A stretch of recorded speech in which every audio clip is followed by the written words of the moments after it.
আল্লাহর রহমত থেকে নিরাশ হয় না। ইন্নাহু লা ইয়াইআসু মির রাহিল্লাহি ইল্লাল কওমুল কাফিরুন।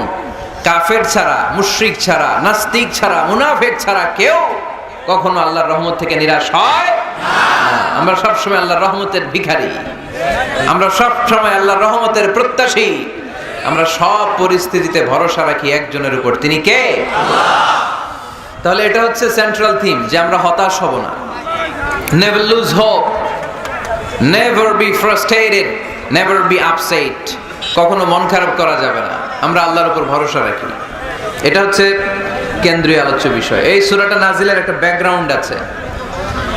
যেহেতু এটা মাক্কি সূরা, আল্লাহ রাসূল সাল্লাল্লাহু আলাইহি ওয়াসাল্লামের কাছে কোরআনের আয়াতগুলো নাজিল হতে শুরু করলো। রাসূল সাল্লাল্লাহু আলাইহি ওয়াসাল্লাম কোরআনের আয়াতগুলো প্রচার করতে শুরু করলো। যাই নাজিল হয় রাসূল সাল্লাল্লাহু আলাইহি ওয়াসাল্লাম কি গোপন করে রাখতেন?